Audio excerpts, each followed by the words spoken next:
इन सारी चीज़ों पे काम करना है। तो हमारे पास क्या है, मेडिकली हमारे पास क्या है, पेशेंट का कैसे इलाज करेंगे हम। हमारे पास चिट्टे वाला आ गया IDU, तो हम कैसे इलाज देते हैं, मेडिसिन है, OST है ना। फिर हमारे पास साइकोलॉजिकल क्या है, काउंसलिंग है, सपोर्ट ग्रुप हमने डिस्कस किए, हमारे पास वो है ना। तो मेडिकल में क्या है, या तो हम उसको शॉर्ट टर्म विड्रॉल मैनेजमेंट कर सकते हैं कि आज उसने नशा बंद किया, उसको शारीरिक टूटन होती थी, उसको दवाई दे के, अगर उसके नोजिया वॉमिटिंग होता था तो नोजिया वॉमिटिंग की गोली दे दी, नींद नहीं आ रही थी नींद की गोली दे दी। तो सिम्टोमेटिक मैनेजमेंट करते हैं और विड्रॉल्स को हम जो है केटर करते हैं। फिर हमारे पास दूसरा इलाज है लॉन्ग टर्म मेडिकल मैनेजमेंट, जिसमें हम OST देते हैं, है ना। फिर मैनेजमेंट ऑफ फिजिकल हार्म्स, मतलब HIV हो गया है, TB हो गया, उसका इलाज। तो मेडिकल हम ये कुछ कर सकते हैं। फिर शॉर्ट टर्म विड्रॉल में हम क्या करते हैं, विड्रॉल क्या होते हैं, विड्रॉल तब होते हैं जब इंसान कोई नशा ले रहा है एकदम से कम कर दे या बंद कर दे, जो उसको शारीरिक दिक्कतें आती हैं उसको हम विड्रॉल बोलते हैं, है ना। विड्रॉल यूजुअली ऑपोजिट होते हैं। सुबह भी शायद मैम ने बताया था कि डिप्रेसेंट ले रहा है तो उसका विड्रॉल उल्ट होगा। डिप्रेसेंट से क्या हो रहा था, सुस्ती आ रही थी, एक्टिविटी कम हो रही थी ब्रेन में, अब ये उत्तेजना के रूप में बाहर आएगी, सोएगा नहीं, उल्टा होगा, है ना। स्टिमुलेंट वाला जागता रहता था, ये इसको लेथार्जी रहेगी, सोता रहेगा। तो विड्रॉल यूजुअली उल्टे होते हैं उसके एक्यूट इफेक्ट से, नशा लेने से जो इफेक्ट आ रहा था उसके उल्ट। अब शराब के विड्रॉल को हम मैनेज करते हैं नींद की गोलियां से। ओपियोइड के विड्रॉल को हम मैनेज करते हैं या तो ब्यूप्रेनॉर्फिन देते हैं, मेथाडोन देते हैं, ट्रामाडोल देते हैं, है ना। तो ओपियोइड के विड्रॉल हम अलग दवाई से करते हैं। फिर लॉन्ग टर्म मेडिकल मैनेजमेंट हम कैसे करते हैं, हमारे पास ब्यूप्रेनॉर्फिन एंड मेथाडोन है, सब्सटीट्यूशन थेरेपी देते हैं। मेथाडोन सुना आपने, मेथाडोन तो वो भी एक OST की दवाई है। जैसे ब्यूप्रेनॉर्फिन जीभ के नीचे रख के गोली देते हैं, वैसे ही मेथाडोन का लिक्विड आता है, वो भी दिन में एक बार लेना रहता है, उसका भी 24 घंटे असर रहता है, पेशेंट नेक्स्ट डे आता है, लेकिन हम वो टेक होम नहीं देते, ठीक है। पेशेंट हमारे सामने वो पानी से लेता है, ठीक है, वो भी लंबे समय तक हम दे सकते हैं। और सब्सटीट्यूशन का मतलब एक नशा छुड़ाकर दूसरा नशा लगाना नहीं है। सब्सटीट्यूशन का मतलब है रिसेप्टर लेवल पे हम मेडिसिन हेरोइन को ब्यूप्रेनॉर्फिन से सब्सटीट्यूट कर रहे हैं रिसेप्टर लेवल पे। फिर हमारे पास एंटागनिस्ट थेरेपी रहती है। एंटागनिस्ट सुना है किसी ने, एंटागनिस्ट आपने ओट सुना है, ओट OST के और अलग अलग क्या नाम है, एक OST oral substitution therapy, opioid substitution therapy हो गया, ओट भी बोलते हैं, opioid agonist treatment, opioid agonist maintenance treatment, OAMT। तो एक ही बंदा, उसके अलग अलग कपड़े पहना दिए हैं, इंसान वही है, ठीक है। तो अलग अलग नाम है। एगनिस्ट हम आगे जाकर देखेंगे किसको हम कहते हैं, जो रिसेप्टर पे बैठ के, हमने पढ़ा था कि ओपियोइड के कौन से रिसेप्टर है, म्यू को हमने याद रखना है, ब्रेन में होते हैं, पेट में होते हैं, है ना। तो जो रिसेप्टर को एक्टिवेट करते हैं उसको हम एगनिस्ट बोलते हैं। रिसेप्टर पे बैठेंगे, उसका एक्शन प्रोड्यूस कर देंगे, मतलब नशे का इफेक्ट आएगा। एंटागनिस्ट मतलब रिसेप्टर पे बैठेगा, कोई असर नहीं होगा, खाली ब्लॉक करके बैठेगा, है ना। तो हमारे पास इनको हम आगे जाके डिटेल में देखेंगे, है ना। एंटागनिस्ट क्या होता है, एगनिस्ट क्या होता है ना। तो हमारे पास एंटागनिस्ट थेरेपी भी है ओपियोइड के लिए, ये भी लंबा टाइम चलती है। इसमें क्या करते हैं, नेल्ट्रॉक्सन की गोली देते हैं पेशेंट को जो नशा छोड़ चुका है, और कोई ब्यूप्रेनॉर्फिन नहीं ले रहा, चिट्टा नहीं ले रहा, उसको ये गोली दी जाती है। इससे क्या होगा, ये रिसेप्टर पे जहाँ जाके चिट्टे ने काम करना है वहीं पे जाकर बैठ जाती है।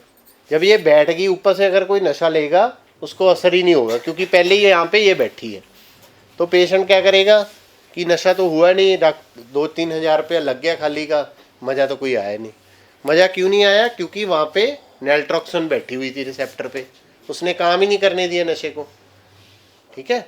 लेकिन नेल्ट्रॉक्सन खुद से आप कुछ नहीं करती, बस रिसेप्टर को जहाँ पे जाकर हेरोइन ने काम करना था वहाँ पर चिपक कर बैठ जाती है और नशे का असर नहीं आने देती। इसको हम एंटागनिस्ट बोलते हैं। एगनिस्ट हम किसको बोलते हैं, जो रिसेप्टर पे बैठेगा और उसका अफेक्ट आएगा, नशा हो। फिर हमारे पास लंबे समय तक देने वाली हमारे पास कुछ दवाइयाँ हैं जो हम अल्कोहल में देते हैं, जैसे डायसल्फाम। डायसल्फाम सुने? तो वो क्या करती है डायसल्फाम, अगर पेशेंट ने ली हो और ऊपर से शराब पी ले। कई बार पेशेंट की फैमिली आती है, डॉक्टर साहब कोई ऐसी दवाई दे दो इसको एलर्जी हो जाए, लक्षण पड़ जाए इसको, तो उसको हम डेटरेंट एजेंट बोलते हैं, डायसल्फाम। ये भी लंबे समय तक दी जाती है। ये पेशेंट ने अगर ली होगी, अगर ऊपर से इसके शराब पी लेगा तो एक रिएक्शन प्रोड्यूस होता है जो बहुत डिस्कम्फर्टिंग रहता है पेशेंट के लिए, और पेशेंट फिर दोबारा वो पीने मतलब उसको अच्छी नहीं लगती। फिर अल्कोहल में क्रेविंग को कम करने के लिए हम एकेम्प्रोसेट देते हैं। तो ये सारी मेडिसिन जो है लंबे समय तक देते हैं हम, लॉन्ग टर्म, साल 6 महीने से लेकर साल तक कम से कम। फिर हमारे पास साइकोलॉजिकल थेरेपीज़ में हमारे पास काउंसलिंग है। हम काउंसलिंग इंडिविजुअली दे सकते हैं या ग्रुप में। Example motivational enhancement, relapse prevention, CBT, contingency management. तो ये सारी थेरेपीज़ है जो हम काउंसलिंग के रूप में एक नशे की बीमारी से जो पीड़ित इंसान है उसको हम दे सकते हैं। मोटिवेशन बढ़ाने के लिए हम मोटिवेशन एनहांसमेंट थेरेपी देते हैं। रिलैप्स प्रिवेंट करने के लिए रिलैप्स प्रिवेंशन। अगर उसकी थिंकिंग में डिस्टॉर्शन है, CBT कैसे देते हैं, इसमें ना पेशेंट को थिंकिंग डिस्टॉर्शन रहता है, उसको लगता है कि मैं ये चीज़ कर रहा हूँ तो मेरे साथ ये हो रहा है तो इसकी वजह से है, लेकिन वो एक्चुअल में चीज़ गलत होती है, हमें पता है। मतलब वो कहेगा कि मैं शराब पीता हूँ क्योंकि मेरे लिए चिंता है। चिंता तो सबको है, सब तो नहीं पीते। तो उसके मन में ये है कि चिंता की वजह से मैं शराब पीता हूँ, तो एक थिंकिंग प्रोसेस में उसके अंतर है। तो हम उसको धीरे धीरे गाइड करते हैं कि ऐसा नहीं है। तो CBT में हम जो उसकी थिंकिंग डिस्टॉर्शन है, सोचने की जो सही ढंग है जो उसका सही, वो सही नहीं है, तो उसको ठीक करते हैं, उसके कॉग्निशन को, थॉट प्रोसेस को सही करते हैं कि नहीं ऐसा नहीं होता। और फैमिली डिसफंक्शन अगर हुआ है, फैमिली में दिक्कत है, तो हम फैमिली थेरेपी देंगे। तो ये कौन देता है? काउंसलर देता है। कोई ऐसे तो है नहीं है एक ही सेशन लगता है, बहुत सारे सेशन लगाने पड़ते हैं और रेगुलरली क्लाइंट को मिलना पड़ता है इसमें। फिर हमने सपोर्ट ग्रुप देखा था, जैसे मैंने बताया कि ये वो लोग होते हैं जो एक दूसरे को रिकवरी में सपोर्ट करते हैं और रेगुलर मीटिंग करते हैं, और ये वो लोग हैं जो खुद रिकवर हो चुके हैं और नशा छोड़ चुके हैं, है ना। तो ये एक दूसरे के नशे से दूर रहने में मदद करते हैं। जैसे AA है, इसमें 12 स्टेप्स रहते हैं। 2 तरह की मीटिंग होती है, ओपन मीटिंग और क्लोज मीटिंग। ओपन मीटिंग में कोई भी जा सकता है, हम भी जाके बैठ सकते हैं, सुन सकते हैं वो क्या शेयर करते हैं, है ना। क्लोज मीटिंग में सिर्फ जो मेंबर्स हैं वही जाते हैं।